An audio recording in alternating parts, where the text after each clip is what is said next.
quick overview. My name is Yvonne Mess. I'm one of the Right Links members. It's a hybrid meeting again, which means just be careful. There might be some teething issues or technical difficulties, but nothing that we can't cope with. So today's session will run as follows. We'll have 12:30 till 2 o'clock. We'll have the beautiful Sylvia from Kidlit 411 and from America, our international guest. After that, you will do with the beautiful Beck. We'll take over and you'll do your networking sessions for an hour as per usual, or half an hour, I'd say. And after that, you will split up into your critique sessions as per usual. So that's a little bit of an overview. Before we start, I'd like to acknowledge the traditional owners of the land that we meet. I'm here on the land of the Yugara and Turrbal people. And if you like, you can, in the Zoom or in the chat, you can add which country you're in as well. And I'd like to acknowledge all the elders past, present, and emerging. So unfortunately, poor Elaine is having a family crisis and emergency. She's so apologetic and sad that she can't be here, but so good that we have Sylvia. So the reason that I'm introducing Sylvia is because she's my friend. Now I think, Sylvia, we must have, is it like 9 years now or something? It's almost 10 years, yeah. It's almost, which is as long as Right Links have been going. So when I very first started writing and illustrating, did we meet through 12 by 12? I can't even remember that still. Yeah, through 12 by 12, we got together in our group, so. Yeah, that's right. So we share the same critique group with the beautiful Elaine and Renee and Victoria and Teresa Robeson. So we've got this beautiful group and most of us are now published. And Sylvia and Elaine, I don't know, how long has Kidlit been going? It's been 9.5 years. So at the end of this year, it'll be 10 years as well. As well. So you started that very early on as well. Right. We started at we've probably been together like 11 years. We started about half a year after we met. So wow. Yeah. There you go. Yeah. I can't do numbers. Yeah.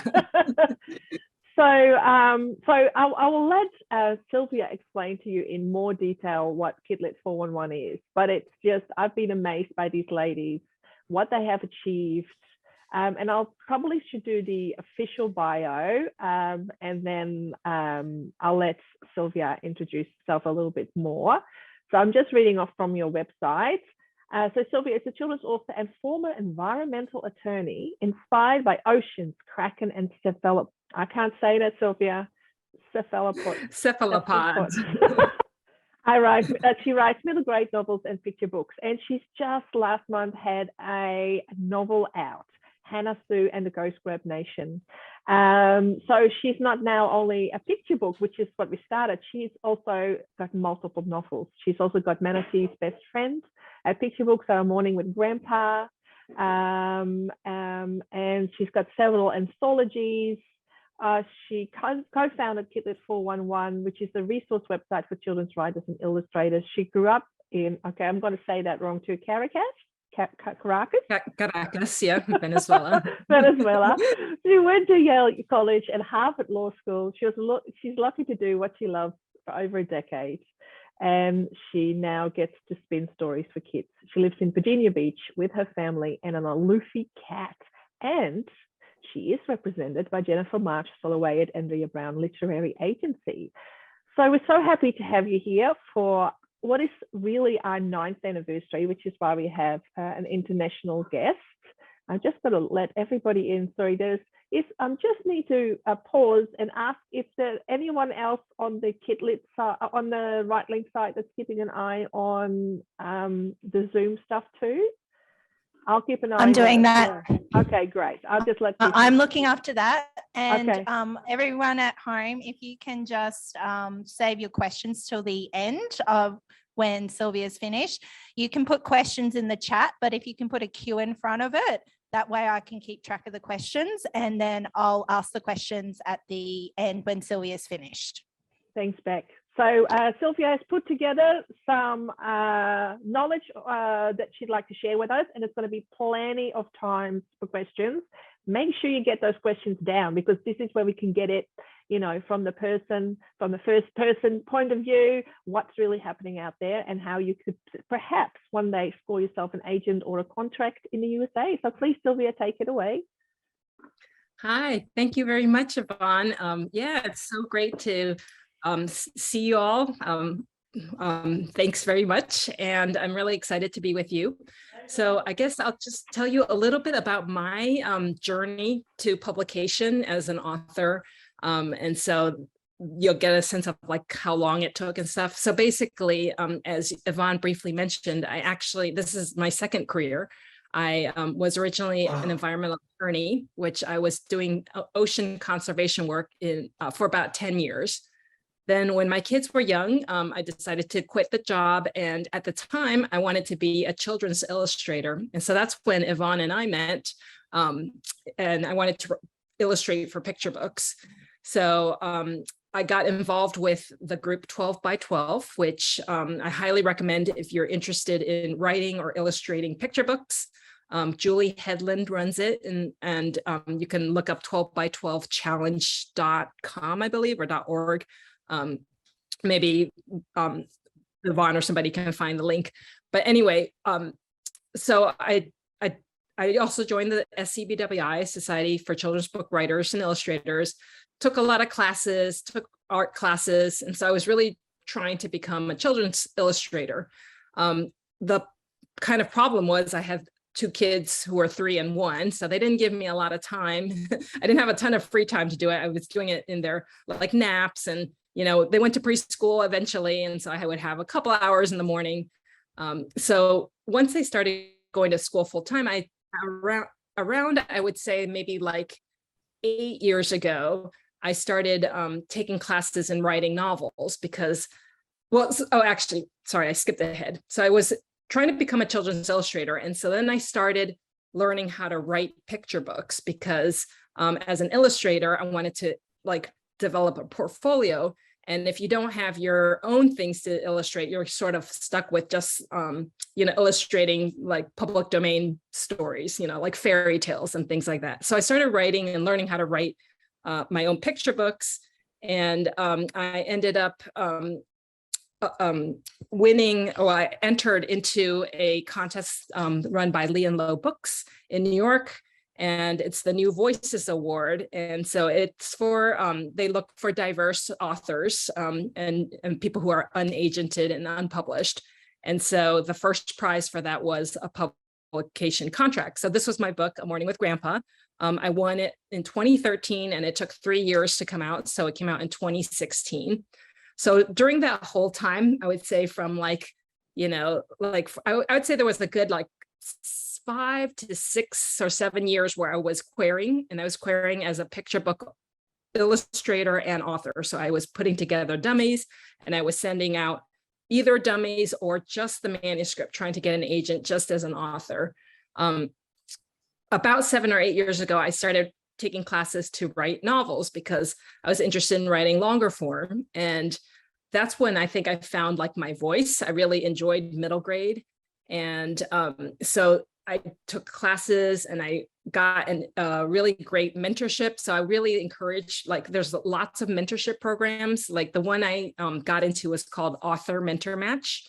And they mentor middle grade, young adult, and adult. They don't do picture books, but it's a wonderful program where, they pair you with a more experienced published author, and that author will work with you for half a year on your entire manuscript. So basically having a dedicated editor who, tells you, how to fix your work, how to, deepen your plot, etc.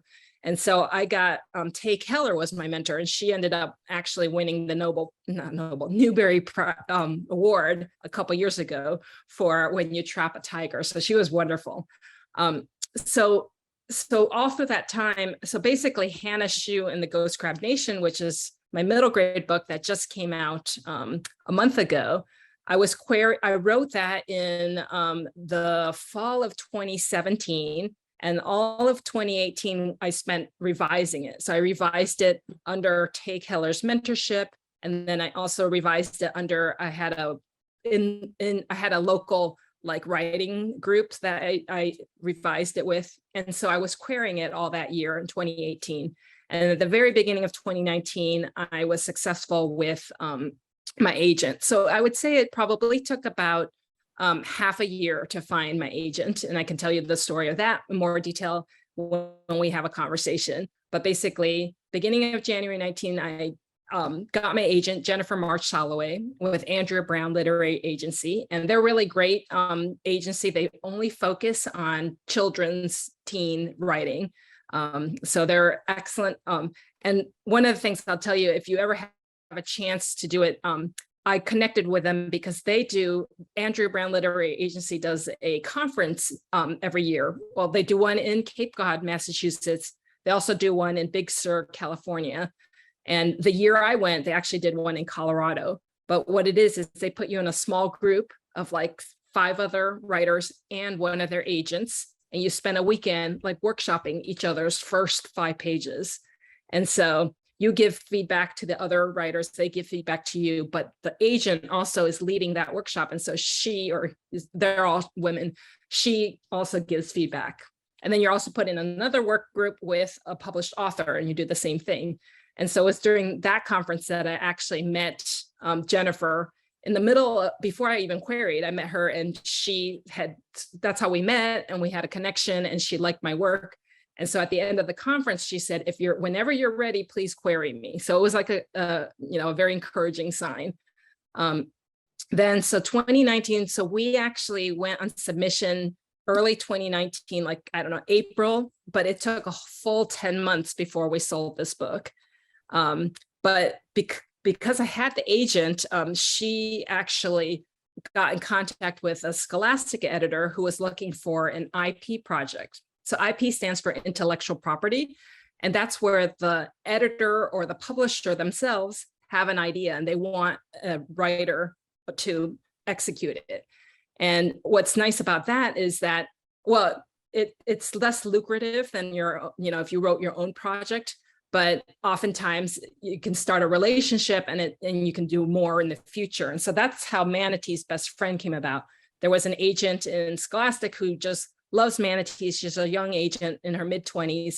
And she had an idea for a story about a girl who wanted to save manatees, but had a viral video that kind of messed things up. And so she had it was like a 3-paragraph synopsis. That was her idea. And she, through my agent, invited me to audition for it. And so the audition was to write 3 chapters of this story. And so what's neat about this IP project is I made up a ton of everything about the character, that she was Chinese, I made all that up. She had no influence on who the character was, what the family looked like. I included an entire friendship subplot that she didn't think about. She originally wanted this girl to have a stutter as her sort of thing that held her back. But I wasn't comfortable writing that because I don't know anyone who stutters and I didn't feel like I had enough, firsthand information. So I said, can I make her super shy? And she said, sure. And so that's how because I was super shy when I was little. So I had some basis for writing that. So that's how this came about. And so basically I got this contract while we were querying Hannah Shue, and I wrote this book, and I was basically done with this book when I got the contract for this at the beginning of 2020, right at the beginning of the pandemic. So it's kind of an interesting thing. Then this came out first. This came out last year in 2021, and then Hannah Shue came out after, actually. So that's sort of my journey. And so a lot of my querying experience, though, is from 2018, which is, I think, quite different from now, because now people will tell you it's a lot harder because ever since the pandemic, people are just much more overwhelmed. Things are much slower on the agent side and the editor side, but I can still provide a lot of the basics of how does it work, right? And what are the processes? And so I have a slideshow that I give. I teach a class, a writing course That's a 6-week writing course. And so each of the first 5 weeks are craft lessons of various types. It's a novel writing course. But the last week of the course, I tell my students about the publishing process. So I'm going to share my screen right now and start that show. Okay, can you all see this? Okay, so what happens now after you've published your work? So this is assuming that you've already spent your time critiquing and polishing, whether it's a picture book or a middle grade or YA manuscript. And this is all US focused. So what next? So first, of course, just ask yourself, do you need to learn more craft? Is your work ready to submit? Do you want to do traditional versus indie or self-publishing? Do you need an agent? And then the submission process. So I'm going to cover a little bit of each of these things, and then how it works in the US. So I'm going to go through these first slides a little quickly. So do you need to learn more crafts? So these are my favorite books for writing novels. So Story Engineering is probably my favorite one. It's called From Larry Brooks. He's got a whole section if you're interested in plotting that is really great. It's very similar to Save the Cat, for those of you who know that plotting process. And it's, but he basically very briefly will divide a novel into 4 quarters. And the first quarter is what you think of as Act 1. The second 2 quarters, and middle, like 50%, is the Act 2, and then last quarter is Act 3. But what's really helpful in how he thinks about it, and I've always loved it, is that there's a clear midpoint in the novel where things change. And whenever I am stuck like plotting a novel, I think about the midpoint. What is the point in the story where everything changes? When there's either like new information, like if you're in a mystery, it's like maybe the reveal of who the villain is. Or if you're in a romance, it could be like the first kiss. It's something that's monumental for the character in the story, that switches everything, and so makes everything more important, changes the trajectory of the story. So that helps, that's what I like about that. Story Genius is really great, Lisa Crone. So the thing I like about her for writing novels is she has this chapter about how to set up a scene, and she uses a scene card. And so I can talk about all of these later in the Q&As, but and then writing 21st century fiction, this was pretty good. Like by Don Mass, it's similar to the other two, but it's a good compilation. And then this last one, Self-Editing for Fiction Writers, is just very helpful for just almost both nitty gritty, like grammar type issues, but also like how do you make dialogue work well? How do you make paragraphs work well? So I really like that as just a writing craft. Recommended online courses. Oh, so if you're interested in novel writing, Maggie Stiefvater is a young adult author who I really love her work. She wrote a fantasy series called The Raven Boys. She has a very inexpensive 8-hour video seminar, $49. In fact, all of you, if you don't want to take notes, I can send this as a PDF to Yvonne at the end of tomorrow or something, and so she can share it with you all, so that you can have this information. But anyway, this is a great video seminar. Inked Voices writing workshops are great. It's inkedvoices.com, and what it is you can join groups of, and this is for picture book writers as well. For a fee of about 80 or 90 US dollars, you can be a part of a workshop of 8 writers and usually an editor or an agent. And what it is that group will workshop, if it's picture books, everyone will share their manuscript. If it's a novel, like middle grade or above, everyone will share 10 pages. And so it goes over about 2 months, and it's offline. So what you do is you critique the other 7 or 8 people, and then you share your critiques, very short critiques, like a paragraph critique. It's almost like a comment section on the blog. And so what happens is you'll get, feedback from like 8 other writers. You'll give feedback to 8 other pieces of work. And then at the end of the 2 months, everyone gets together on a Zoom call where the agent or the editor will then, they will give their feedback on all 8 pieces to the whole group. So it's a really great learning experience because you're listening to a professional agent, critique 8 picture books that you've already read and you've critiqued, right? So you know them all well. And so it's a really great learning experience. And so for the price of like $90 or $100, which is what you might pay for an actual critique from a professional critiquer, you're getting a really great experience. So conferences are great. Groups like yours where you just learn, network, share information. In the US, the SCBWI national conferences are excellent, New York and Los Angeles. There are regional conferences. I'm in Virginia, so I go to the Mid-Atlantic one. So since this slideshow is a local course, so that's why I focused on the Mid-Atlantic. And then I mentioned the Big Sur Highlights Foundations also provides workshops and other conferences that are available. Mentorships, as I mentioned, is a great way. There are picture book mentorships as well, but since this was a novel writing course that this slide this course comes from, I focused on middle grade, young adult, and YA. So Author Mentor Match is the one that I mentioned. This is a little bit older, but it opens in January of each year. So the next round will be January 2023. Pitch Wars is actually, this no longer is available. It was a very popular mentorship program, but they have just shut down. We Need Diverse Books have mentors, and lots of unofficial mentorships where if you just, meet and talk with people who are a little more advanced than you, you can, a lot of people are very happy to help, give, feedback.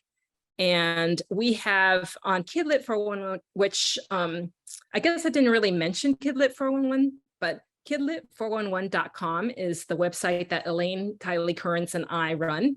It is a resource website that's just filled with links to all sorts of information for children's writers and illustrators. It's organized by topic. So there's topics like, like writing craft topics, but there's also like a whole page on just querying and how to find an agent. There's another whole page on for each age group. So picture book, middle grade, YA.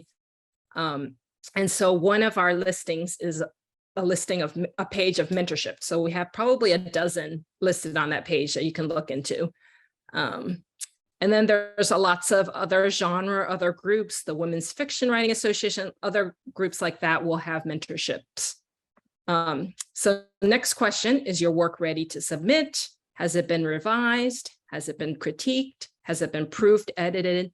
And so I'm just going to go through this quickly because you probably all know this. Revision, let it sit, see it differently, visualize it, change POVs. So basically, these are just some really quick tips on revision. Think of revision like building a house, fix the big picture things first and then go into the smaller. And then check your mechanics, grammar, verb tenses, make sure your POV doesn't switch. Filter words are when you write and you say, she heard a knocking on the door. That's a very common way to write a sentence, but that puts a distance with the reader. It's better to just say, a knocking on the door, or like, a rapping on the door came or whatever, you don't want the filter word of she heard or she saw. Next step is to get beta readers and critique partners. Beta readers are ones who give their personal response, but don't have to be trained writers. Critiques tend to be writers who will identify writing craft issues. Critique groups organize groups of people. And then there's where to find critique partners, classes like the one I was teaching. We have a group on Facebook called Kidlit 411 Manuscript Swap, where people at all levels will share. It's not a group where you share your work, it's a group where you find critique partners. So it almost works like a classified ad system where someone will say, I have a 500-word picture book about, fluffy clouds that, like, I don't know what, and who wants to read it? And people will respond. And so that's a way to just connect. There's a similar group called Summit Club Critique Partner Matchup, also a Facebook group. Inked Voices as well. Also, it's the one I mentioned about the workshops, but you can also organize critique groups under it. Communities are great ways to connect with other writers, the SCBWI, Twitter, Instagram. So there are lots of hashtags that are used by writers to connect with people. Pitch parties. You can also pay professional editors and critiques. And so, oops, I'm sorry. I don't know what happened there. I think I just, oh, I'm sorry. Here we are. Okay. Kidlit 411, we have one of our pages is a list of freelance editors and critiques, Ink Voices again. And so anyway, then I have a section about traditional versus self-publishing, but I'm just going to skip through this because unless anybody wants me to later, but it will be in the slideshow. It's just a question of like why you would self-publish. And so these are different reasons why you would self-publish, essentially, retaining control. Your work might be very niche. You're interested only in a limited audience. You do have the resources and time to do it correctly because, you're going to be doing everything. Pros and cons of indie publishing. I'm just going to go right through these. So pros, cons, how do you self-publish? There's generally 3 approaches. And so I'll just send this, unless people want me to stop, I can go back later. But for now, I'm just there's print on demand. There's a ton of information. We have a page on Kidlit 411 all about indie publishing. Jane Friedman is a great resource if you sign up for her newsletter and look at her website. She gives you a ton of information. And so now we're going to move into the agent. Do you need an agent? So what is an agent? An agent, as you know, is someone who represents you as an author or an illustrator and will negotiate on your behalf with publishers. Typically in the United States, agents receive a 15% commission. If you are an illustrator and are getting an illustration agent, I think they take a little bit more, but I'm not quite sure. So illustrators can either get a literary agent, and that's a 15%. But if they go with an artist agent, like for example, like the Bright Agency is an artist agency, I believe it is closer to 25%, but I'm not exactly sure of the number. It's a little higher. Some agents are editorial, which means they will help edit and critique, your work, and others are not. So you'll have to do that research depending on what you're interested in. A good agent will have many relationships with publishers, know the market, know how to negotiate contracts. And the other question is, do you need an agent? Not necessarily. There are many ways to get published traditionally without an agent. One is the slush pile. So several publishers will just accept, unsolicited, unagented submissions.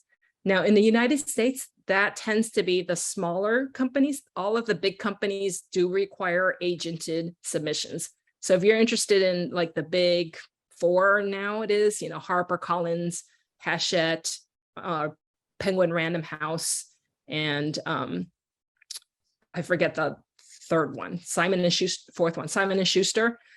They do require agents. But you can get in through contests like the Lee and Low New Voices Award, which I mentioned. The benefits of an agent are you have access to more publishers, as I mentioned. Most publishers in the US are not open to unagented submissions unless they have some publishers will have certain open calls or certain programs, but generally, if you want to get in with the big companies, you do want to get an agent. It also increases your chances of publications because the good agents know what publishers are looking for, and also they know which specific editors are looking for what types of stories, and they can help you with your negotiation. They could probably get you better terms than you could get on your own. And then having someone on your side to help guide your entire career is like really Great. So can you submit to both publishers and agents at the same time? That's a question that many people have. And yes, but I think you should be careful about it. Both processes can take a lot of time. Agents prefer that you do not submit your stories to publishers, because what happens is, let's say you have a picture book story that you love and you've submitted it to every open, publisher you can find, but you have been unsuccessful. If later on you get an agent, that agent can no longer resubmit that story to the ones that you've submitted to. So they can submit it to the ones you didn't have access to, but you've sort of wasted your chances with those publishers. And for instance, an agent might know that like at Scholastic or a certain company, agent editor X would be great for your story, but you might not have known that, and you might have submitted your story to editor Y, but you've still burned the entire publisher because you submitted it to the wrong editor. So what I did when I was unagented is I tended to only submit to publishers who had certain, because of a certain connection. So for example, if you go to a conference, I don't know if this is the same in Australia, but if you go to a conference in the US, like one of the SCBWI conferences, oftentimes the editors who are the faculty on that on that conference will allow people to submit to them, even if they're otherwise closed. So in those instances, because I had an basically I would submit to those publishers. So I submitted to publishers very sporadically and sparingly while I was querying for agents, but I did not blanket any publishers, submit to publishers. So this is what I meant. Conferences and other opportunities, it's fine to submit to these opportunities when they arise. When are you ready to submit an agent? Well, you've taken your manuscript as far as you can go. You've had it critiqued and submit. So here's the submission process in the US. Step 1, you research your agents and editors. Step 2, you query agents and publishers. And then step 3, you wait. When you get rejections, you redo the steps 1 and 2. So step 1, researching agents. So finding the right agent is like entering into a relationship. You have to do a lot of work. So here are some places to find agents. Literary Rambles. This website is great because it hasn't been kept up to date in the last few years, but for many years, it just featured lots of kidlit agents. So it's a great way to find names. There's lots of agent lists online. Our submission page on Kidlit 401, we keep a few, I would say 4 or 5 of the links are compilations of children's agents. So for example, there's one link that's just picture book agents. There's another link that's the monster book of picture book agents. So that's another source. You can follow agent lists on Twitter. So Tara Lazar has a list. I also have a list. If you follow me, Artsy Liu is my handle, ARTSYLLIU, and you click on my list. I have a list that is Kidlit agents. And then if you look on that list, you'll get, a fair number of names as well. Query Tracker is a very good thing to do if you are in the agent hunt. There's a free version and a paid version. So the free version is just a really great list of agents, who's open. You can even keep track of your queries. The paid version, which is about $25 a year. This was a few years ago, so I'm not sure if it's still the same, but I assume it's similarly priced. That's a really good way. I thought that if you are actively querying, I highly recommend doing the paid version. And I think I'll have some slides in the next few slides that explain why. And if not, there's another place I can go to that tells you. But basically, the paid version has will show when you query an agent, you basically enter it into Query Tracker, and so you put in a data point that I've queried my middle grade fantasy, that's 50,000 words. And everybody else who does Query Tracker does the same. And you do it per agent. And so what you will see is you will literally see And I'll show you guys later like where your query is on the list. So you can see that, like, let's say Jennifer March Soloway, let's say I was querying her. You can see that she has 150 queries. And you can see what their genres are. You'll see that there's a middle grade fantasy, there's a YA thriller, there's an adult romance, and they're in the order they were received. So you will see that yours is like number 58. And you will also see her response, because people will input their response. So you'll see if she's asked for more pages or a rejection. And so you can actually literally see like where you are in the queue. Obviously, this is just a snapshot because it's only people who are on Query Tracker. So the 200 that you see are a small portion of the actual number, but you get a sense of how quickly the agent responds, because some agents you'll see that they like very quickly go down the list and it's like reject, reject, reject, reject, but then they might skip like number 14 and then reject, reject, reject. So then you know that this agent is still considering 14, but is a very quick, like a rejecter or whatever, quick reader. Publishers Marketplace is another really great one. And this one is much more pricey because it's $25 a month. But in the month or two that you're querying, it's also very highly, I highly recommend it. Or you can go in with a friend and split the price. Basically, Publishers Marketplace, all the agents or a lot of the agents will report their sales. So it's a really great way to research a specific agent. You can research like Jennifer March Soloway and you can see all her sales, and you can see to what editors, what genres, what age groups, and also you can see the publishers. So it's a good way to also decide like how good an agent is, because if an agent is only selling to very small publishers that don't really need agents, they're not as successful as an agent who sells to only big, the big four and sells like big, big number, highly lucrative contracts. So then you narrow down your favorites. So you start with a list of your favorites, and then that's when so this is a labor intensive process. So you go to their website, you go to their submission guidelines, look for the books and clients they represent. And generally, a lot of agents are active on social media, so it's helpful to follow them on Twitter to get to know them. And then on the publisher side, if you're doing publishers, I would recommend researching publishers through some of these market guides. So the SCBWI has a great, it's called The Book. There's a writer's market that has it. There's a guide to literary agents as well. And the other way to go to publishers, to research publishers, is to go to your library or your bookstore and just look at the books you like and see what publishers, publish them. And so Query Trackers also does publishers and these market surveys.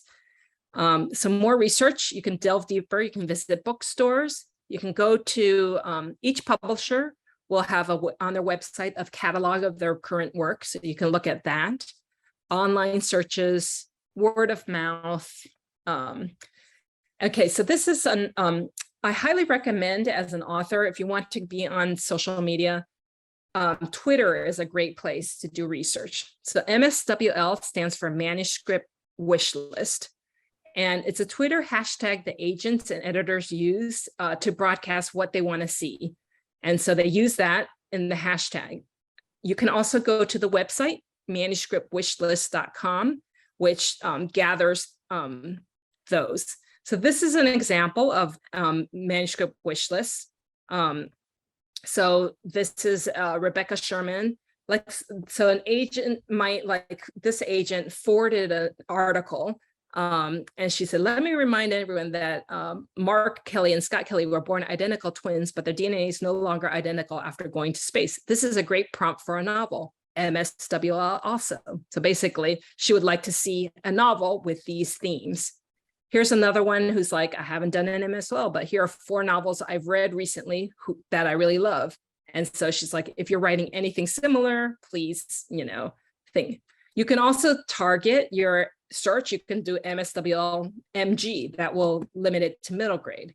So here are some ones that came out when I did that search. So this person is building up middle grade and wants fiction, nonfiction, graphic middle grade. This one's like, I'm looking for contemporary coming of age, underrepresented voices. So this one is an editor at Simon & Schuster. So you see both agents and editors doing MSWL. Here are some adult examples. So people who wanted, SFF. You can look under picture book, you can look under YA. So the second step is the query. The query is basically a short business letter in the form of an email asking an agent if they're interested in reading your work. For querying for picture books, you usually include the text of the manuscript at the end. For longer novels, you follow the querying, the submission guidelines. Usually it's like the first 10 pages or something like that. And a query essentially has three components: a hook, the book, and the cook. So a hook is your very short pitch about your book. The book is the longer pitch. It's like usually a paragraph or 2 paragraphs. That's your synopsis, but it's not a synopsis like a summary. It's actually a pitch where you're trying to grab the agent's attention and you don't give away the ending. You're really essentially only doing the setup. You're kind of telling the setting, the character, the main problem of the character, and what the main obstacle is, and then you leave it. And the cook is yourself. It's your bio paragraph. And so here's some query tips. There's a ton of articles about writing query letters. Our Kidlit 411 page has an entire page on it. So some tips: try to personalize the query, at least to the extent you can. So definitely spell the name correctly. Nowadays, it's best just to use first name, last name. So you would just say, "Dear Jennifer March Soloway."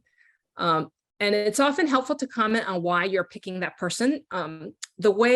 If you've met them at a conference or you listen to a workshop, then it's helpful to use that as your personalization. If you don't have that, what I did was I would often say, I've seen that in your MS, in your manuscript wish list, you were looking for, a diverse fantasy, and I believe my middle grade fantasy fits your, wish list.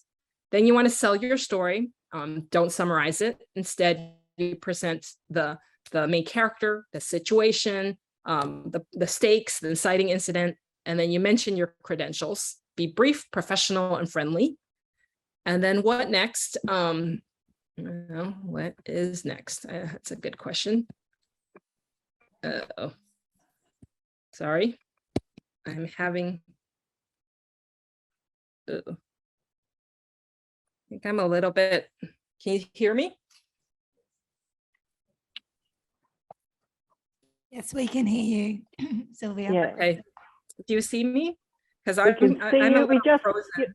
No, you're not frozen. We can see you moving. You can see that your screen is Okay. frozen. Yeah, like your My what's screen is next. frozen and I'm frozen, so I cannot get out of this right now. Hold on. It's all right. We can do a question while the Okay. while it unfreezes itself. Oh yeah, it just here you unfroze. go. Okay.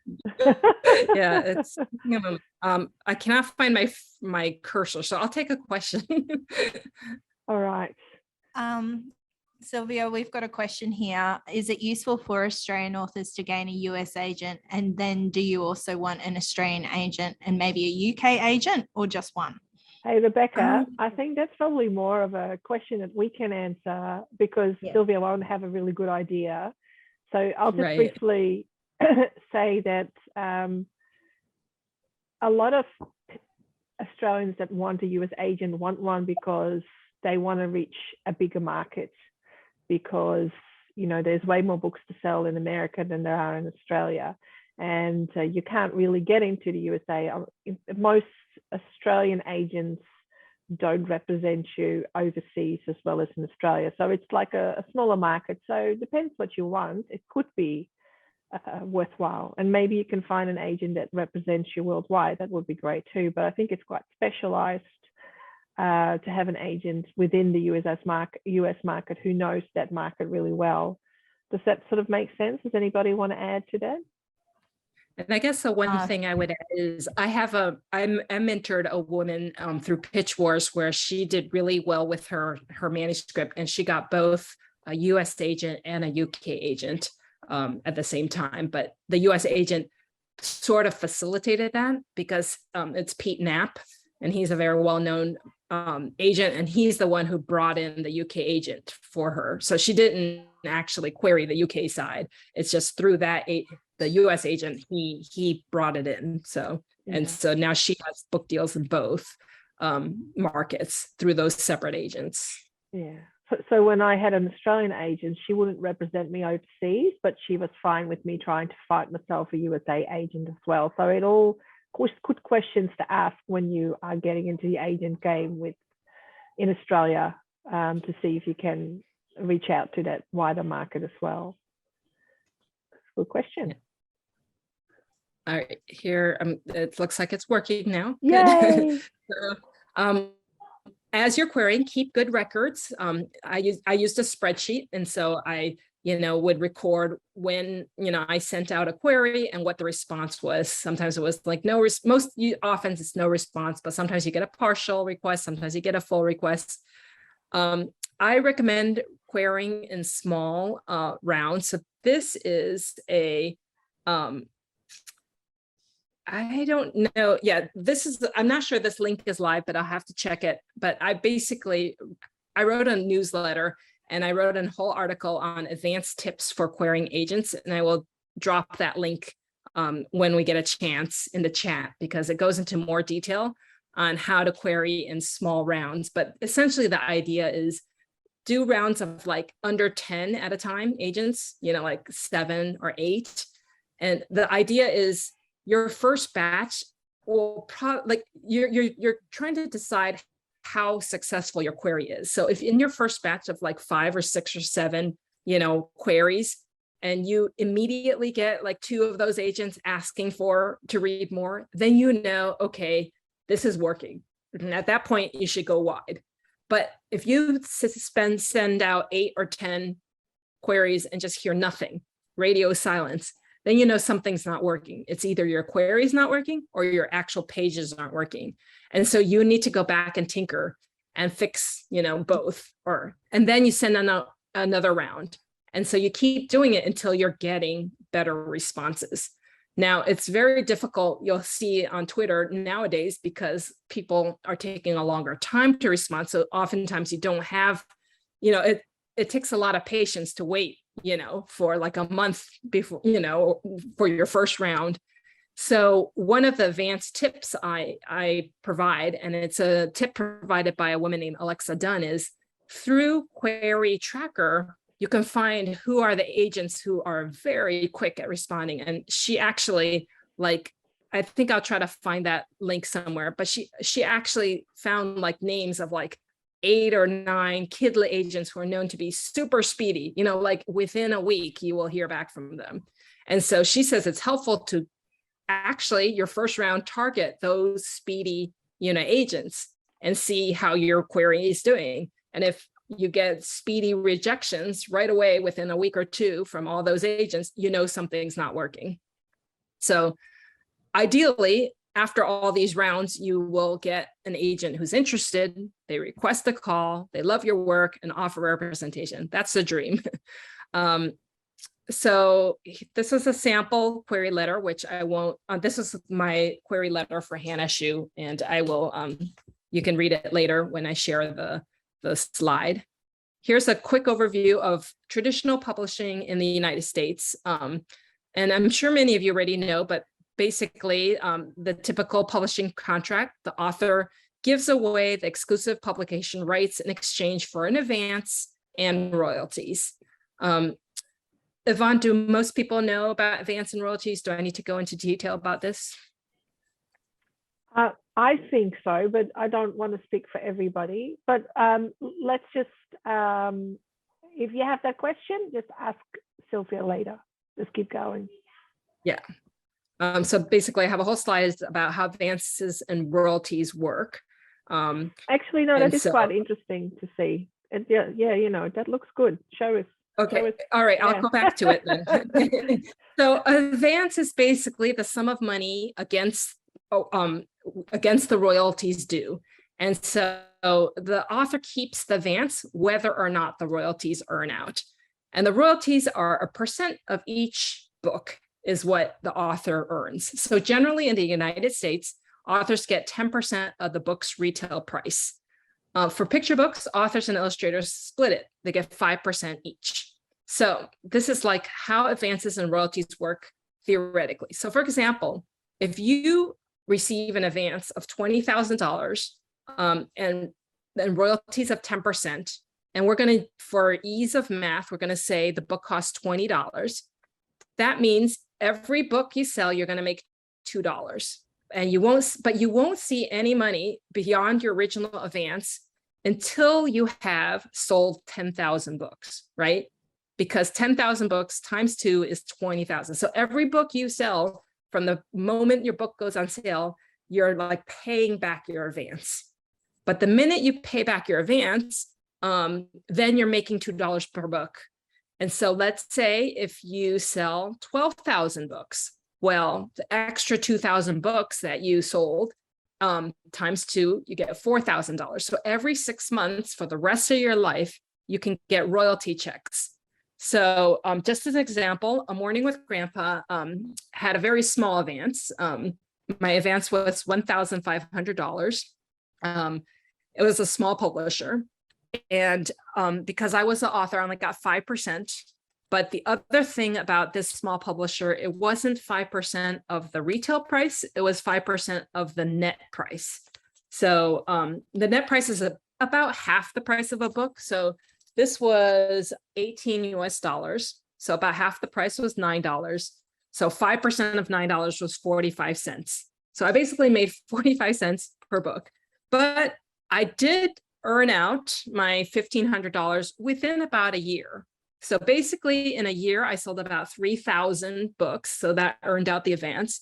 That was in 2017. And every year since then, so the last 5 years, every half year, I've been getting a check. And it's not always a huge check. It's probably about $200 or $300 every 6 months.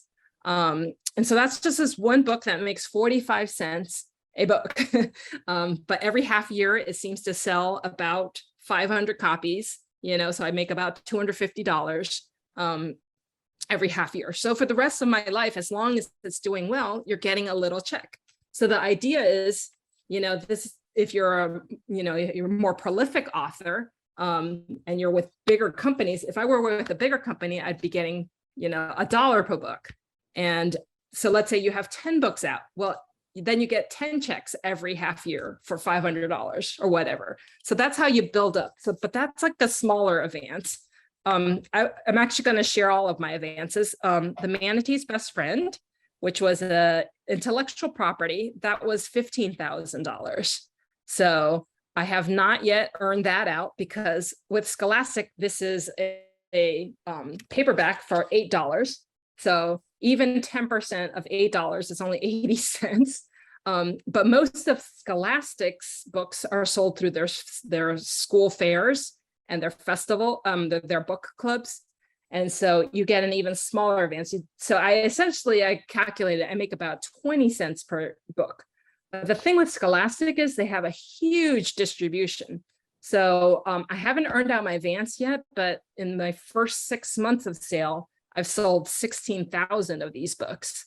So if it were, again, like a big company like Penguin Random House, where you're making like almost $2 a book, well, 16,000 times $2 a book would be like $30,000. But 16,000 times 20 cents a book, I haven't earned out my advance yet. But I think I might be able to earn out my advance because of the sheer numbers that they, like basically a publisher will estimate the advance based on how much they think, is like reasonable. So that's why they give, the President Obama $1 million advances or more, right? Because they know they're going to make millions off of them. For newer authors, they give you less. Hannah Shue and the Ghost Crab Nation is my middle grade debut, and I got $30,000 for this. And that's sort of like, I would say, for a big four publisher for a novel, middle grade or YA, that's pretty, like, I would say a little bit standard. Like, I would say in the 20 to 50,000 range is what new authors will get. Like very successful authors, or like big, you know, like the authors that get a lot of buzz might get 6 figures or more. But, you know, but a middle grade for a smaller company will be more in like the 10,000, 15,000 range. So I did pretty well with both of these because they're big companies. Scholastic is it's like the biggest company underneath the big four. So anyway, those are the numbers. But what's interesting is I don't think I will earn out the royalties of this, because even though I get 10% of $18, which is $1.80, I think I calculated I needed to sell like, I guess about 15,000 copies.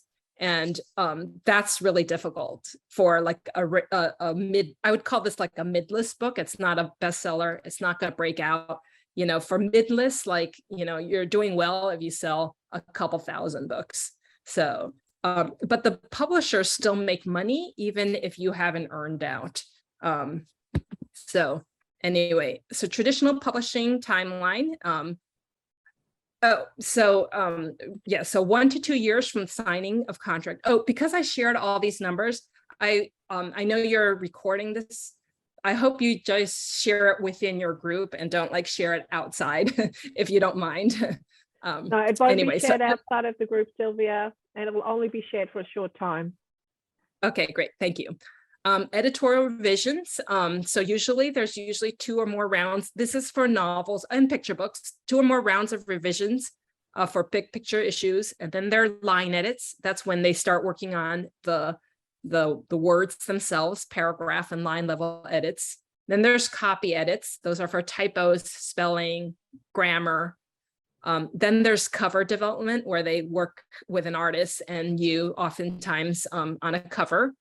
And then I forgot to mention there's another stage called pass pages, which is even more meticulous than the copy edits. That's literally where they're looking at like the spacing between words. If a line looks too squished, they will like make it looser, things like that. Marketing is 4 to 6 months in advance. And that is it. My website is enjoyingplanetearth.com. So you can visit me there, and I'm going to stop my share. Anyway, so I am happy to answer any questions. That was fantastic, Sylvia. Wow. Yes, I need to start clapping. Let's give her a clap. Yeah. That was amazing. That was so good, Sylvia. I have a question here in the chat. It says, what sort of salutation is best for US agents or publishers to sound friendly but professional? You mean the dear part, or like the first line? I'm assuming that's what they're meaning. The sign off. Sorry, it was me that asked the sign off, like yours sincerely, or like often it's quite friendly the way Australians do it, and I've heard that can be seen negatively in the US. Yeah, so I think I've just always used like best, you know, so it's kind of short and sweet. So I don't really think they care that much about, you know, and then the salutation at the beginning is, as I mentioned, just the full name, like, you know, dear Jennifer March Soloway. You don't need to do dear Ms. or Mr. Because like nowadays, you don't know what their honorific is. Do you mean best? Do you just say the word best? Yeah, I just do capital BEST comma. So best Sylvia Liu, you know, or some people will say all best. A lot of agents like to say that. So that is different. We always go with kind regards, yours sincerely. I haven't heard best. Yeah. Good. We've just got another question from the floor. I just had a quick question about, in terms of applying to an agent in the US, how much of a factor is distance in terms of us not being physically present when they're deciding about picking up your work? I don't think, especially nowadays, it makes a difference at all. Most people haven't even met their agents. I just happen to have met my agent, but a lot of people don't meet their agent until, well after their, even sometimes it's not until many years into their relationship. But, I don't think that's an issue as well. There are a lot of agents. So they're not really. Yeah. There are several. So they're not requiring us to physically be at launches and things like that. Yeah, I don't think so. And there's also several agents who sell mostly to the US market, but are based abroad. There's one in France that I know of, and there's one in Israel that I know of. So even they themselves are not necessarily US, located. I think that's the benefit of the pandemic, is the people being able to work remotely now and not necessarily be based in New York or in one of the central places. Yeah. I mean, my agency, Andrew Brown, is actually based in California. So all their agents work from California time. We've got another question. What is the most common obstacle you have encountered or observed when querying? I think one of the most common obstacles is really to set yourself apart. And I think querying is actually really an art, because the key thing I would say, besides obviously your work has to stand out and be strong, but the query itself, I think is really, it's well worth it to get that critiqued as well and to work on it. Because what I've seen whenever I've done query critiques, and the thing I often notice is that they tend to sound a little generic. And so one of the key tips I would say is put in the interesting details from your story, because a lot of times people will try to kind of go bigger picture and summarize and say, in a battle of good versus evil, the main character needs to dig deep and, discover her strength to overcome, but that could be any story, right? And somebody who reads that will be like, well, what's your story about? But if you say specifically, a 12-year-old boy who discovers he's a wizard, and I'm basically saying Harry Potter, but bring in the specific details. Like for my Hannah Shue book, I mentioned that this girl is a tinker who makes bird bots, and she worked with unusual allies like a qigong master and and a junkyard scavenger. So those are sort of details of the world that are a little different and give a flavor of your story. So that's what you want to do. You want to give a flavor of your story that's different from everybody else. So if you're doing a epic fantasy of elves, well, what is different about your elves, than every other elf fantasy? Oh, that's really amazing. And I think that's really, really helpful, is that I think you can get stuck on summarizing your story, but not actually really have that flavor or that tone. And I think that's definitely what's going to separate you. Does anyone on the floor have any questions? When they ask you what's different about your story compared to all the others, and say if you don't know a lot of other stories, to say what's different, how do you answer that? Because, you may not have read heaps of things in that area or genre. Well, so you don't have you don't have to say why yours is different. You just have to show the unique aspects of your own story, right? So your story so well, but bring in so the other thing is this is a thing, especially with fantasy stories, in queries, you don't want to throw all the strange names, for example, if you've named your sorcerer or whatever, all these names, you don't want to throw that in, because that will confuse an agent as well. So what you do is you do go generic but specific. So for example, instead of saying, I don't know, Gandalf the Mandalorian, that's totally a mash, right? Imagine you have no idea what those terms are. They just are, a bunch of gibberish. But instead, if you say, the old wise wizard and the young,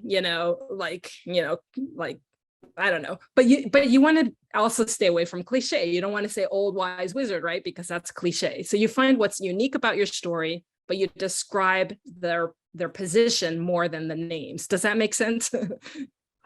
So Sylvia, would you recommend just naming, say, your main characters and then the other characters in that way that they encounter in the story? So like the wizard and the those other Right. characters. Yeah, so let me share, actually, I'm going to go back to my query. So, which was, where was it? Here it was. Okay, so this is my query. I can't really, I have to figure out if I can move this. Okay, so I wrote, I'm excited to query you for my speculative middle grade novel. So I didn't even personalize that part. Like all her peers in the near future, 13-year-old Hannah Shue can't wait for a rite of passage to become jacked, having her brain directly connected to the multiweb through neural implants. So I did name my main character Hannah Shue. Jacked was my like sort of a term that I made up, so I had to explain it in the query. She believes it will bring her what she craves most, a real relationship with her workaholic mother and friends other than the bird bots she makes from junkyard scraps. So what you want to do is you want to show what the character wants more than anything, but you want to bring in the emotional aspect. Even if you're writing like an adventure or a mystery, you want to kind of like hone in on the emotional piece, because that's how you can get someone to connect with the character. But when Hannah's caught in a junkyard raid and ends up with a stolen e-scroll, she stumbles on a plot threatening all the 13-year-olds in training to be jacked. And worse yet, Hannah's own mother, a high-level geneticist, may be involved. And so this is just the inciting incident. So what you do is you add, what's the thing that changes the world, right? What's the thing that propels the story forward? And then with the help of an unlikely group, and this is where I added the unique aspects of my story, including scavengers, hackers, and a Qigong master, Hannah must save her classmates and herself while navigating new friendships and family secrets in a world so plugged in, it's become disconnected. So that last part of the sentence is a little bit like generic, but the first part of the sentence, I did include those very specific things that make my story different. There's scavengers, there's hackers. And then this next paragraph was the comps. So I didn't really talk too much about comps, but if you can compare your book to existing other books, then, so this is my comp, which was Jacked as a speculative middle grade set in a Chinese influenced near future United States. It will appeal to middle grade readers who grow up to enjoy stories like Warcross by Marie Liu and Cinder by Marie Simmeyer, and to fans of middle grade friendship stories like The Bounders. So I had a problem because I couldn't find other middle grade stories like mine. And the stories that were closest to mine in theme were YA stories, which were like the Warcross and Cinder, which is why I wrote it the way I did, which is it'll appeal to people who will grow up to enjoy, these YA stories. And then the last paragraph is my bio paragraph. So. That's really clear, Sylvia. So thanks for going into all those details. And I really liked what you did with the comp titles there. Like, I think that's really smart. You're not necessarily going to find an exact book in the market, and comp titles should be within the last 5 years, would you say, published within the last 5 years? Yes. And they always tell you not to choose the biggest names as well. Don't compare yourself to, the hugest, the Hate You Give or whatever, because it's a little bit presumptuous. How many manuscripts should you have completed under your belt before querying an agent? Just one polished or many polished for them to select from? Well, if you're a picture book author, several, I would say 3. If you are querying higher, like middle grade or YA, you're just querying that one piece. So you just need one complete manuscript. It is probably not your first completed manuscript you've written, but it might be. You can go ahead and query as soon as you feel like you're ready. Hannah Shue turned out to be the second full novel I wrote. I had written another middle grade novel before that. And how's that one going? Is that one on submission? So that first one, it was one of the ones that I just put in a drawer because it was kind of like my novel where I learned how to write a novel. So I had a lot of fun with it, but I may one day bring it out of the drawer and revise it, but I've never done anything with it. No, that's really handy to know. And I think a lot of people Are you saying something? I cannot hear you now. Yeah, I If think you- it's froze. Have we lost her? Go again, Beck. And if you query a story with an agent, should you ever query them again with a different manuscript later if rejected, or only if asked for other works? I think you can definitely query them again, but a lot of agents will want you to wait a little bit. You know, a lot of agents say, you know, if I've rejected you, come back in 6 months. You know, what they don't want to see is they reject you and a week later, you're like, oh, here's my next story, you know. Actually, with Jennifer March Soloway, I've always been interested in her. So I queried her with, when I was querying picture books, I queried her, I think at least twice. So one time I queried her, and usually for picture books, if an agent is interested, they'll be like, oh, do you have more? Can I see more? So I queried her with a picture book and she said, do you have more? And I did. So I sent her 2 more. And after a couple months, after she rejected me on those 3 picture books. Then like a year or 2 later, I queried her again with a different picture book. She again asked for more picture books. And again, she rejected me. And so by the time I queried her with my middle grade, that was actually the 3rd time I queried her, but it was with, you know, a different age group. But especially with my agent, Jennifer, but many, she is very open to saying, you know, like, come back again when you know, like, you know, have a new story, or if you've significantly revised your current story, you know.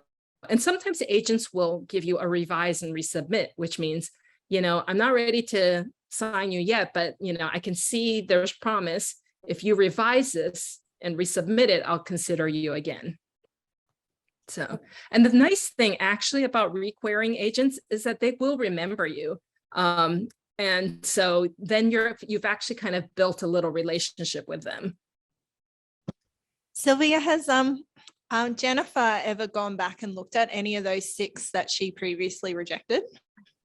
Yeah, so I still would like her to represent some of my picture books. So I've actually sent her a couple of the ones that she's rejected and she still didn't think they were ready, but then I've sent her a couple new ones that she hasn't seen. And she's just very picky with picture books. So my most recent picture book I've sent her, she sent back to me to revise. So it's sort of been on the back burner, but I do still have hope for my picture books, but she is a little less receptive than with my middle grades. Right now, we're revising a different middle grade entirely that if I get it back to her by the end of the summer, we hopefully will go on submission.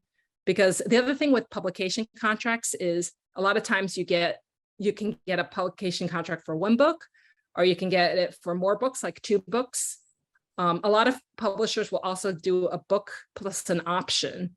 And an option is basically says, we have the right to see your next book before any other publisher. So an option clause is actually not to the benefit of an author. And when if you're in a good position to have a contract, you usually, at least I want to limit my option clause as much as possible. So for this book, Hannah Shu, we limited the option clause to the sequel. So basically all we said was, this publisher has the right to the sequel, but because my next book is a totally different fantasy, I can now submit really widely, because it helps the author to have more competition versus, you know, usually the option clauses say the publisher gets an exclusive right to look at your work for 60 days. So for 2 months, your book is off the market to everybody else. I think that's really great advice, Sylvia, especially to limit those options, or like I've known people who limit, say if they write historical fiction, that they'll limit with the publisher that they'll prepared to show them other historical fiction books, but anything that they write outside of that, they're open to submitting anywhere. Right. And it kind of makes sense because, for example, that editor you're working with is probably only kind of interested in your historical fiction. They might not be interested in your science fiction, you know what I mean? So you'd be wasting your time anyway to, you know, have had a limited option clause, you know, for all your work with that editor. Thank you. We've got another question from the floor. Thanks so much, Sylvia. I just had a question about your first novel. Did you, and you don't have to answer it if you don't want to, but did you ever send that out, or did you know after you'd finished and polished that actually, I think this one just still needs to rest? Or was there feedback from your critique groups? Or thanks. Yeah, so what's interesting is, of course, like when we're writing, we never know ourselves, like really how ready the manuscript is, you know what I mean? So I actually did write it. It was a younger middle grade, and it was a kind of a fun fantasy. And I did query it. So I queried it fairly widely, but didn't get much results. So I kind of got from that feedback that wasn't ready. And I also had, I wrote it through these writing workshops, but it was these writing workshops where you just share about 20 pages at a time. So I never shared the entire manuscript with the group, but I got like little bits of feedback. So I did get good feedback from that. I've gone back to look at that story, and I think it has a really fun plot, and I think it has a lot of good aspects, but I think I would have to like rewrite a lot of it because I know more now than I did then. So I think that's gonna happen anyway. Even when I was doing picture books, like you often think you're ready, and I think it's fine, go ahead and query, but you might realize later on that you weren't actually ready. I think that's really, really good advice, Sylvia. We've got a couple more questions. Hi, Sylvia. I'm just wondering, I know that there's a little bit of difference between Australian and American picture books, and wondering if you know the general sort of length that that picture books are, I guess, supposed to be in the States at the moment. Here, we're told to aim for under 500 words. Is it the same over there or different at the moment? I think it's pretty much the same. I haven't been writing or, aiming into the picture book market as much, but definitely I've heard under 500 as well. But if you write nonfiction picture books, you can get away with longer. I think 1,000 is about the limit for nonfiction picture books. And my picture book was actually longer. It was closer to, I think it was about 1,000. Or even a little longer. The thing is, once you sell a picture book, and even like when you're writing, word counts for longer novels, once you sell it, then they don't care about the word counts anymore. The editor will just work with you, on the story. When you submitted your picture books and you got the rejection with your query, did they come back and just say, look, what would make it better would be A, B, C, D, or does she just say, no, it's not, we don't accept it? And is it just a blank no, or any type of detail? What would make it better? I think it totally depends on the agent and also sort of on the quality of your work. So if you're at the if your story is really not ready, you will tend to get a form rejection. But if your story really like resonates with the agent, but for some reason they don't want to take it, then they will maybe give you a line or two of feedback. And we call that like a champagne rejection, where, you're actually getting something that is, that you might be able to help. But the funny thing is, when I was querying, I did query Hannah Shue, like I did 3 rounds of querying in groups of 10. And it's kind of a little bit of a funny story, which I'll tell you in a bit. But I did get like enough interest that I knew like it was capturing people's interests. But then I would get very contradictory feedback. So I had some agents have the full out, and then they come back, and one of them was like, I really love the characters, but I felt like the plot needed work. And the other agent would be like, I really love the plot, but I think the characters need a lot of work. So it's like directly contradictory. The thing I did with Hannah Shue is I did groups of 10 queries. So my first group of 10 included my agent, Jennifer March-Soloway, and a bunch of others. And so what you want to do with these querying batches is you want to include a few of your top, like your dream agents, but also you want to include some agents that are more like maybe you'd think of as mid-tier, like agents you'd be happy to work with, but may not be as like sought after, because what you want is also some agents are hungrier than others, right? If you query younger agents or agents earlier in their career, they're more likely to pick you up. So you do a mix of those agents. So in my first batch, I started getting good responses. I started getting people asking for fulls. And so I waited for some feedback, and then I started getting rejections on those fulls. So I got like 3 or 4 rejections and with feedback. So it was really good. But that feedback made me realize, so I did 2 rounds of 10. So I did about 20 agents. And so from those 2 rounds, I did get feedback that made me think that my story wasn't quite ready, because there were people like, the voices, too old, too young, or whatever. Like there were things that I could work on. So I actually decided I needed to do a huge revision. And the thing that was lucky with Jennifer March Soloway is because I had met her prior, like in a conference, I was able to email her back and say, actually, can you not look at the thing I just queried you with and hold off, because I'm going to do revision and I'm going to include you in my next, I'm going to resubmit later. And so she said, sure, fine. But the other ones who had rejected me, they were off the table. So some of those were my top agents. And so that's it. That's why you want to do in rounds. So I did my first rounds in August and September, and I took the month of October to completely revise. And then in November of that year, I did another round. It was a larger round because I already knew that it was getting success. So I probably queried another 20 agents. And in that group, I requeried Jennifer saying, this is the one, please look at this one. And I actually got an offer, not from her, but from a different agent. And then once you get one offer, then you're able to go back to every agent that has your work, and you can then leverage it to get more offers. And so basically from that one offer, I got 2 other offers. One was Jennifer and one was a third agent. And then there was a time where I basically had to pick between them. Sylvia, what made you pick Jennifer? Like, what did you like about her as opposed to the other 2 offers that you had? Right. So I had, like, of the 3 offers, there was one that I kind of knew just wasn't for me. I just didn't click as much. When you get an offer, you get on the phone with them. And so you get a little back and forth, and you also try to research them. So you talk to their clients. And so based on talking to the clients of the third agent, that was off the table. The initial offering agent, I really liked her. And she was super smart. She was actually I would be very happy with her as well. The issue with her was she would focus on children's literature, but she was in an agency where all the other agents were adult romance agents. And so I felt like she didn't have the organizational, backup. Like she didn't have other agents she could bounce ideas off with. She was like kind of her own person within a larger agency.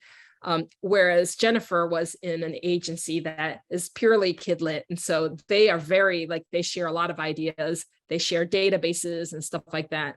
The other reason I love Jennifer, and she's just a great agent, is that she's super supportive. She's great editorially. The other thing that is really key and unusual is that she also is very quick to get back to you. So she has a 1-month response time for her clients for all manuscripts. And that includes a novel. So if I send her a novel of 50,000 words, in a month, she gets back to me with an editorial letter. And so that's often a sticking point for a lot of agented authors, because they work for a year on a novel, they send it to the agent, and then the agent sits on the novel for 6 months. And so that's 6 months of your career that is, you're just waiting. So that was a key selling point for me. That's really great. Did you want to talk about Andrea Brown and their rejection policy with their agents as opposed to other agencies in the US? Right. So many agencies, including Andrea Brown, they say a rejection from one is a rejection from all. So they have, I forget how many, 8 or 9 or 10 agents, but you research all of them, you pick one that you think is the fit, you submit to them. If they say no on this one manuscript, then essentially you cannot query anybody else on that manuscript. But their policy is you can go back 6 months later. If you've significantly revised it, you can requery. You can requery the same agent or a different agent. But basically, it is a no from one is a no from all. Other agencies work differently and they're more independent. Other agencies, you can submit to one agent, and sometimes if they say no, then they say that you're welcome to query someone else within the same agency if you think that they're a good fit. Yvonne, did you want to ask your question? Yeah, you sort of covered some of it. Because I remember when in our critique group, everybody at first was madly scrambling for agents, and we were crossing over and sharing information. And then some of us, got an agent, and then things didn't always work out so well. So what are some of the red flags? Like the red flags in looking for an agent are, you've already given some hints. And when you have that agent, what's the red flag things might not be working out. And I know that, communication, as you mentioned, is often a big one. Right. Well, first of all, going back to in the research phase, it's really important to, like, if you get an offer, first of all, you want to ask, like, are there clients I can talk to? So the agents will give you a couple names, but you will know that those names are the people that are the happiest with the agent, right? The agent's not going to recommend clients that aren't unhappy. So what I did was I actually went beyond the recommended people. I looked up who the other clients were. So I actually contacted other clients. And then the other thing is I did more sleuthing. This is where Publishers Marketplace is helpful. You can actually see past clients who are no longer represented by your agent. And so I actually contacted clients that left that agent. This was the third agent. This is where I found more like sort of dirt. And I was like, why did you leave this agent? And that person actually told me, well, I outgrew this agent. The agent wasn't able to get me the deals I wanted. Like this is what this woman said, I ended up getting all my deals and she was just the negotiator. So that's why I knew she wasn't like as capable as, the other ones that I was considering. So definitely go beyond the recommended clients. And then once you are agented, I would say the main thing is communication. Is your communication with your agent at the level that you are happy with, and you should be comfortable with. Like some people, like you don't like most, like I don't really like talk to my agent on the phone, but we'll email. But like, are you comfortable emailing your agent and asking questions? Are you comfortable if you're a phone talker, picking up the call or texting your agent?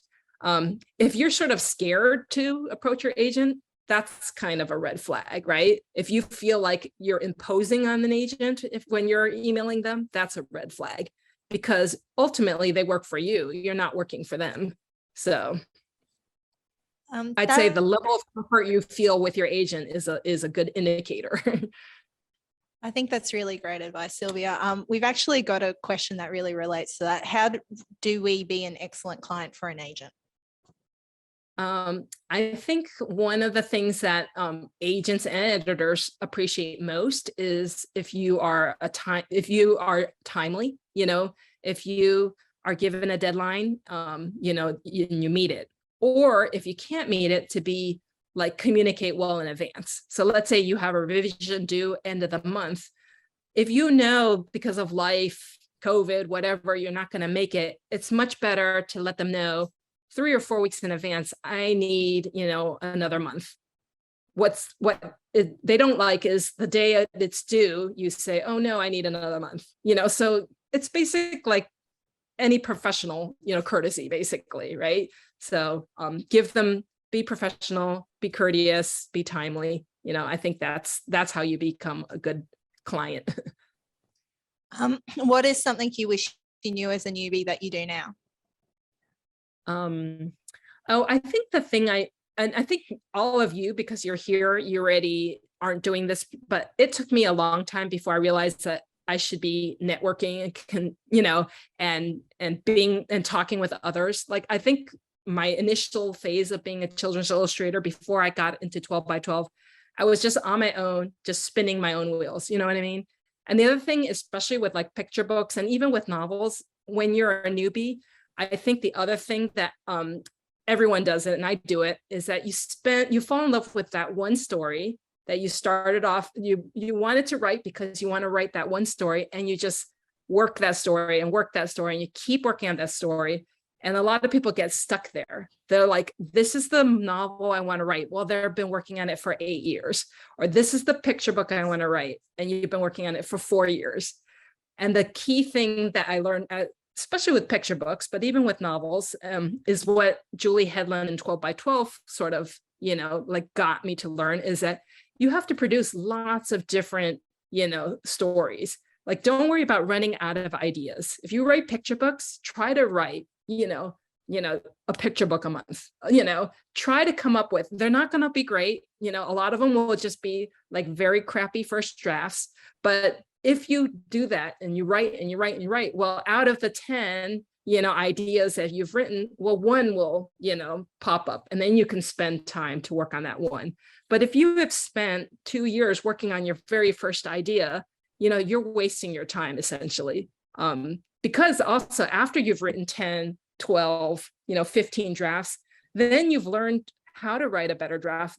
Then you can go back to your first initial love, your first idea, and you can make it better, versus trying to learn everything, about writing a picture book on one manuscript is very, it's a waste of time. So that's what I recommend, move forward from your first idea. And you probably can't realistically learn everything from that one book, because if you're just rehashing the same book, you're probably coming up against the same obstacles over and over again. Right, exactly. And different ideas will give you different approaches, right? Or if you switch from fiction to nonfiction, you'll learn something different about, putting together a picture book idea, manuscript. It's such great advice about the craft, Sylvia. Your time's been so valuable, and we've loved answer all the answers that you've given to the questions. I just had one question. Did you want to share about your novel course and how people can access that? Or is that in person, or do you just do that online?